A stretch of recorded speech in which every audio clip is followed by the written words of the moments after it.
How to strengthen your powers of concentration. When you begin to carry out the instructions in the 6 steps, it will be necessary for you to make use of the principle of concentration. Following are suggestions for the effective use of concentration. When you begin the first of the 6 steps, which instructs you to fix in your own mind the exact amount of money you desire, close your eyes and hold your thoughts on that amount of money until you can actually see the physical appearance of the money. Do this at least once each day. As you go through these exercises, follow the instructions given in Chapter 4 on faith, and see yourself actually in possession of the money. Here is a most significant fact. The subconscious mind takes any orders given to it in a spirit of absolute faith and acts upon those orders. But the orders often have to be presented over and over again, repeated positive affirmation, before they are interpreted by the subconscious mind. Because of this, you might consider the possibility of playing a perfectly legitimate trick on your subconscious mind. Make it believe, because you believe it, that you must have the amount of money you are visualizing.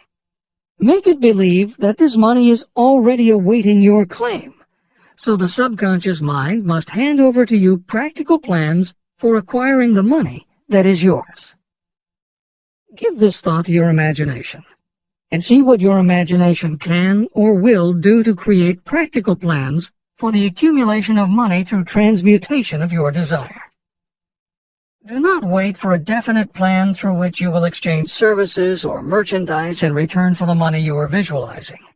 Just start right now to see yourself in possession of the money, demanding, and expecting that your subconscious mind will hand over the plans you need.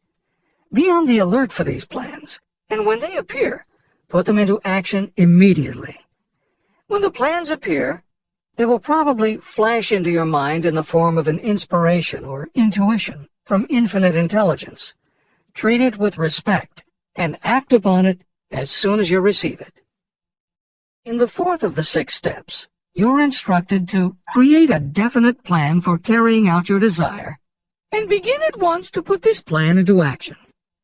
Do the same thing here. Close your eyes and create in your mind a vivid image of you carrying out the instructions. Do not trust to your reason when creating your plan for accumulating money through the transmutation of desire. Your reasoning faculty may be lazy, and if you depend entirely upon it to serve you, it may disappoint you. When visualizing the money you intend to accumulate, see yourself rendering the service or delivering the merchandise you intend to give in return for this money. This is important. The basic principle underlying autosuggestion is closely related to self-hypnosis, and both techniques played an important role in the development of modern psychology. Although all 3 concepts, autosuggestion, hypnosis, and psychology, had to overcome initial public skepticism, unfortunately, autosuggestion and hypnotism were hampered by events that further delayed their acceptance. Hypnosis was an integral part of the therapies used by the major figures in the development of psychology, including Sigmund Freud, Carl Jung, and William James. It fell out of favor as a therapeutic method when stage magicians began to use the technique in their acts. People found it difficult to give serious consideration to a method that was being used in theaters and nightclubs to make members of the audience do ridiculous things for comic effect. Autosuggestion encountered a similar problem. French psychiatrist Émile Coué was the best-known early advocate of autosuggestion. A contemporary of Sigmund Freud, Coué operated a clinic that treated patients diagnosed with psychosomatic ailments, individuals who have convinced themselves they are ill and even show symptoms but do not actually have a disease. Coué treated his patients with an autosuggestion technique that involved the repetition of statements he termed positive affirmations. Coué devised a general, non-specific phrase that would give the subconscious a positive instruction, but was open enough that it did not tell the subconscious how to do it.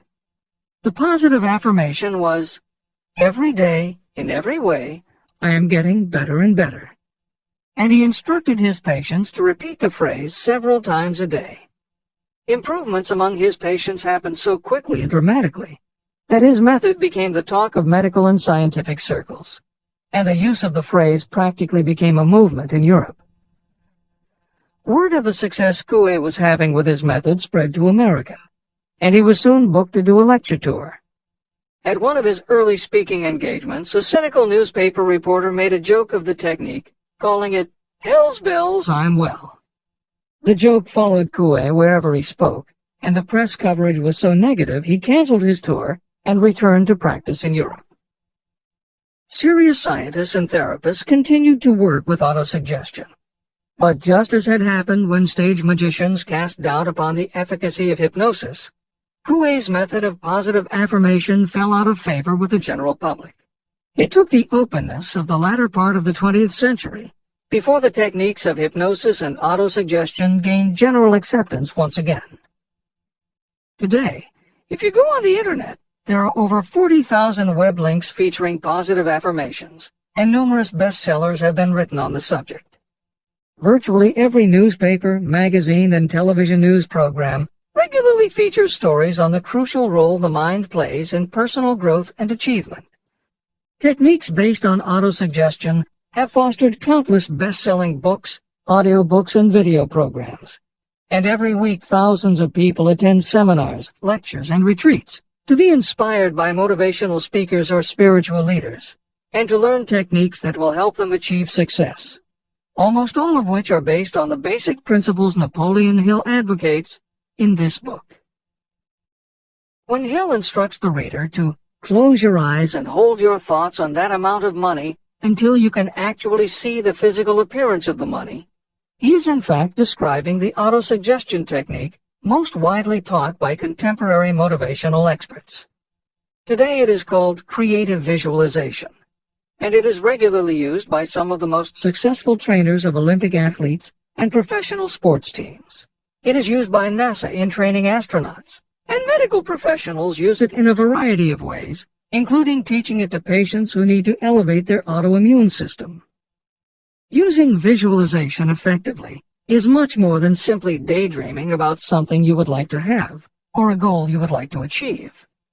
Visualization is a specific technique that involves the use of imagination, creativity, vivid imagery, and affirmations, all focused on creating something you wish to manifest in reality.